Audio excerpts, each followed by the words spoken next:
video. In this video, pag-usapan natin si Mabilis Cash. So, we know Mabilis Cash is a SEC registered and a CIC accredited po. So, ingat kayo sa may mga kautangan dito kay Mabilis Cash. Huwag kayong mag-abandon ng loan dito or kayo magpasayo sa pagbabayad kasi nagre-report po ito sa CIC.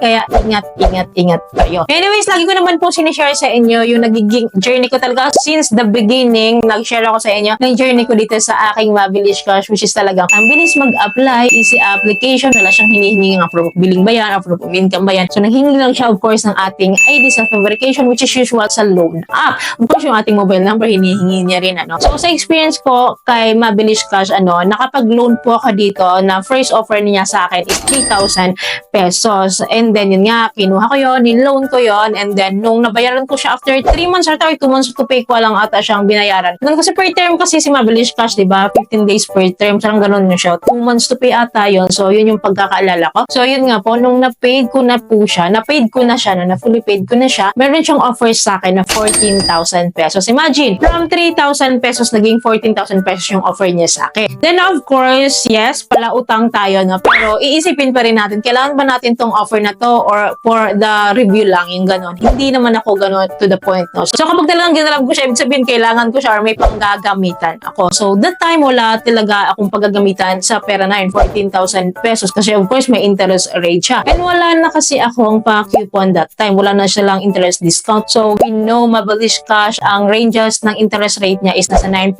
to 11%. So, based yun sa experience ko sa akin, iba-iba tayo ng interest rate. Iba-iba yung kanyang assessment or evaluation po ni Mabilis Cash every individual. So, sa experience ko nga po, again, 9% to 11% yung offer niya sa akin. Natataasan ako, of course. Mataas yun, ano. And then po, one thing pa, nung nag-offer ako ng 14,000 pesos, inofferan din nila ako ng payment terms po na 30 days per term na. So, parang after 4 months to pay na yung offer nila sa akin, bumaba na siya and then per term, 30 days na. So, sa unang term po na offer nila sa akin is per term is 15 days. So, medyo maigsi, parang twice a month ka magbabayad ng utang sa kanila. So, anyways, no. Then after that, no, hindi ko nga po siya withdraw. Hindi ko siya ginalaw. Kasi Mabilis Cash kasi, ayaw niya na hindi ka mangutang. Of course, paano nga naman siya kikita? Kaya ang ginagawa ng customer service niya, nagpa-follow up and then, yun nga, nag-o-offer sila. And then, yun nga, dahil hindi ka pa rin nangutang. Actually, it takes a months na. Mga 2 months na siguro, hindi ako nangutang sa kanila. So, yun nga po, na-increasean ako. From 14,000 pesos, na-offeran ako ng 23,400 pesos. So, kahit hindi ko siya po ginagamit, is meron silang pa-increase. Legit po na nag-o-offer sila ng increase pag hindi mo ginagamit. So, don't worry kung nandyan lang siya, naka-standby lang siya dyan, no? So, anytime pwede natin gamitin or i-withdraw kung kailangan natin or kung wala tayong choice kasi mataas nga po yung kanyang interest. So, yun po yung ginawa ko, no? So, nagulat ako, nagkaroon ako ng increase kahit hindi ko naman siya ginagamit. So, actually, recently lang, nagkaroon ako ng increase, wala pang 1 week. Yung 23,400 pesos, yun po yung mga latest increase ko talaga. And then, nagulat po ako, no? After that call, nung tumatawag sila na in-offer nga nila yung 23,400 pesos, kailangan ko na daw gamitin ko daw kasi sayang daw. And of course, yun yung trabaho nila, mangungulit, no? Para makipag-loan ka sa kanya. Pero hindi mo sila yung sobrang maya-maya, tumatawag hindi naman po. Parang once a day, 2 beses lang pala ata siya tumatawag sa akin. So, gano'n lang naman. Hindi talaga siya sobrang maya-maya tumatawag. Hindi po gano'n. Katulad kay... So, anyways po, no? So, gano'n. So, today nga lang po, meron na naman notification si Mabilis Cash sa akin. So, ayan yung notification niya. Meron na daw po ako ulit na credit limit increase,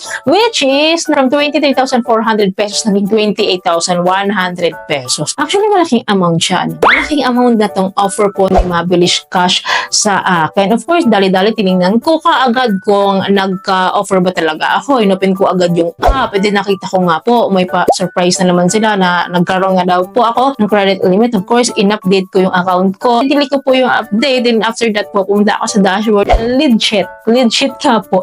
Nandun yung 28,100 pesos. So, grabe, no? Grabe. Kasi pag ni Mabilis Cash magbigay ng offer. Since ako kasi talaga is, inendure ko talaga yung payment terms ko sa kanila. kanila noon, hindi ako nag-advance payment. Kasi sinunod ko kung tungkol sa payment yun or 4 terms man yun, sinunod ko yun. Hindi ko talaga siya in advance, which is sinasabi ng iba na wag na daw mag-advance kasi para hindi daw tayo ma-reject. So, ganun. Siguro ito kasi mabilis ka sa akin kasi nga, sinunod ko yung payment terms and then wala akong pangit na records sa kanila. Kaya siguro patuloy siya na nag-i-increase sa akin. So, by the way, nai-increasehan din ba kayo kahit wala kayong activity sa Mabilis Cash or kahit hindi nyo ni-loan yung kanyang credit offer? So, tulad ko, panay din ba ang increase sa inyo ni Mabilis Cash? Anyways, nag-grab nyo ba siya? And then, na-approve ba talaga kayo once kayo nag-avail ng loan nila? So, tips ko lang sa inyo, no? Kasi ito, very disappointed yung ibang borrower po ni Mabilis Cash because kailangan na nilang pera, binayaran na nila yung kanilang loan dito, na-reject sila. That is because nagkaroon sila ng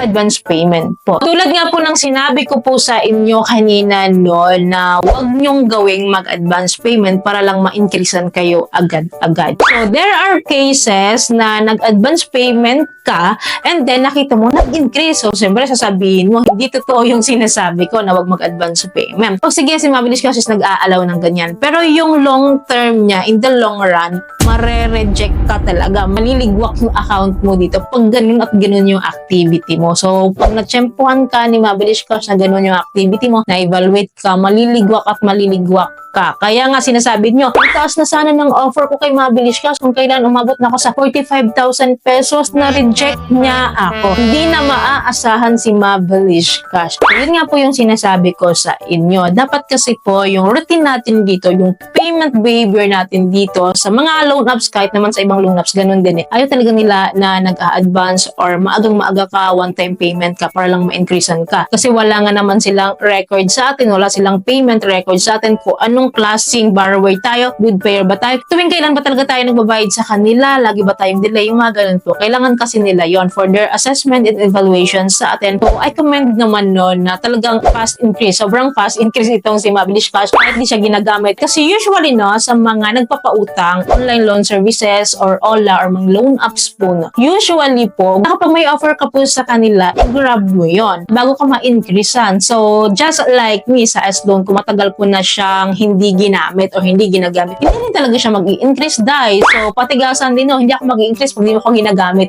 Ganun po, no, si S-Loan. Sa experience ko yun, ganun din si Bill Is, na i-share ko yun sa inyo. Sa previous video ko, kinumpare ko po si Mabilis Cash kay Bill Is. So, talaga si Mabilis Cash yung loan app na medyo na-amaze ako when it comes to credit offer or loan increase dahil. Kasi biro mo nga naman, paulit-ulit kong sinasabi, no. Isang beses na ako nag-loan dito, which is yung pinaka first time ko nag-loan dito, hindi na naulit. Grabe naman yung increase niya ngayon, 28,100. So, yun nga lang, no, ang bad side ko lang talaga dito kay Mabilis Cash. Sinasabi ko naman sa inyo lagi yan, kung ano yung maganda, kung anong pangit sa isang loan app. Yun nga, no, yung kanyang interest rate, ang taas talaga, 9% to 11%. Pero mas mababa na rin siya, no, over kay Tala, kay One Hand, kay Mr. Cash, kay Peso Ready, kay OLP, and many other more na 15% monthly yung kanilang offer. So, mas quiet good naman talaga siya. And then, of course, maganda lang po siya pag talagang nangangailangan tayo and kunin natin siya sa pinakamaagang term, like 2 terms to pay lang siya or 1 month to pay lang. Pwede na yun. So, yun lang yung tips na pwede kong i-share sa inyo. Kapag mangutang kayo dito, kunin natin ng very early term lang para hindi tayo lubong-lubo or luging-lugi sa interest. Anyway, sino sa inyo dito ang may pinakamataas na offer kay Mabilis Cash? Comment down below and kung magkano po talaga ang kayang ibigay sa atin ni Mabilis Cash. Always utang responsibly pa din, no? Huwag yung grab ng grab. Tulad ko, hindi ko ginrab kahit may offer ako. Kasi hindi ko po kailangan. So, sana kayo rin. So, pag-isipan yung mabuti kung saan nyo talaga gagamitin and kung kaya nyo ba talagang bayaran. So, hindi porket diniscuss ko siya na meron ganitong offer. So, i-grab nyo na, i-grab nyo lahat, i-grab. So, hindi po gano'n. So, depende po yun sa financial capacity natin. Of course, borrow only what you can afford to handle. So, yun lamang po. I hope po may natutunan po kayo sa video. I hope po nakatulong tong video sa inyo. Kung gusto niyo yung video, please don't forget to like, share, and subscribe. And click yung bell button po lahat po ng videos ko is updated and notified po kayo. Thank you for watching this video. Bye!